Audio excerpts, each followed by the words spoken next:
Hey everyone, I wanted to share a creepy experience I had back in 2003. It's something that still freaks me out whenever I think about it. So here it goes. In 2003, my ex and I decided to take a little getaway to a coastal resort. It was a nice place, with cottages spread pretty far apart from each other, like 200 meters away. We thought it would be a relaxing and private trip. Around 11 or 11:30 p.m., we were both in the cottage, just chilling and drinking beer. The lights were turned off, and the only light was coming from the TV. Out of nowhere, the doorknob started rattling violently, like someone was desperately trying to get in.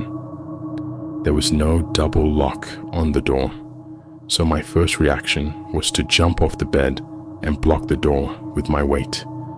I figured whoever was on the other side must have heard the thud when I landed, but the doorknob just kept twisting and turning.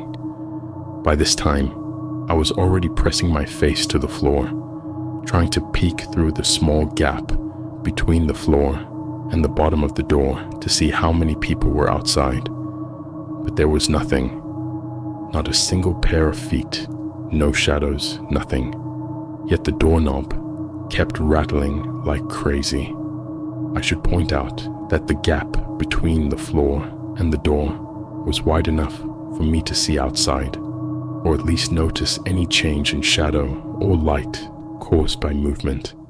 But there was absolutely nothing. No shadows, no sign of anyone being there. Then just as suddenly as it started, the turning of the doorknob stopped, but I never heard any footsteps or any other noise indicating someone leaving. My ex and I sat there in silence, barely breathing, trying to make sense of what had just happened. And then we heard it, a low guttural whisper from just outside the door. It was unintelligible, but it sounded like someone was trying to speak to us. We looked at each other, eyes wide with fear. The whispering continued, growing louder and more insistent. It was like multiple voices layered on top of each other, all speaking at once.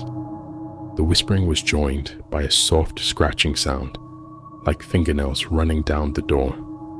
I could feel my heart pounding in my chest as the noise grew louder. My ex started crying, and I held her tightly, unsure of what to do. I mustered the courage to shout, "Who's there? What do you want?"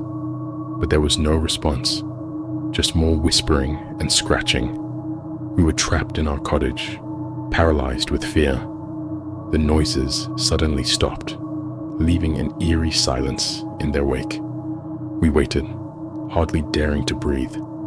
I slowly approached the door, my hands shaking, and opened it a crack. There was nothing. No one was there, and the sand outside was undisturbed. We didn't wait around to find out what was going on. We grabbed our things and ran to the resort office, demanding to check out immediately. The staff looked at us like we were crazy, but we didn't care. We just wanted to get out of there. We left the resort that night and drove straight home. It was one of the most unsettling experiences I've ever had, and to this day, I can't explain what happened. Hey everyone, I wanted to share something that happened to me last year that still freaks me out. I used to think the idea of haunted places was just stuff for movies and campfire stories, but that changed when I moved into my new apartment. So, I moved into this place in Glenview. At first, it was great. The rent was cheap, and it was close to work. Everything seemed normal for the first few weeks, but then weird stuff started happening. I'd hear footsteps in the hallway outside my door, usually late at night. I'd get up to check, but no one was ever there. At first, I thought maybe it was just the neighbors or something, but it kept happening, even when I knew the neighbors weren't home. Then stuff in my apartment started moving.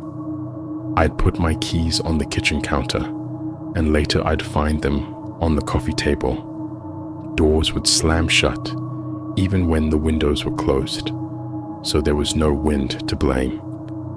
One night, I was getting ready for bed, and I saw this figure standing in the corner of my room. It was kind of see-through and looked like it was made of mist. I couldn't believe what I was seeing. I just froze, completely unable to move or scream. The figure started moving towards me, and I felt this cold breeze on my face. My heart was pounding like crazy. I didn't know what to do. I wanted to run, but my body wouldn't cooperate. And then, just like that, it disappeared, and everything went quiet again. I was left in the dark, shaking with fear. I didn't sleep at all that night, and spent the rest of the week trying to convince myself it was all in my head.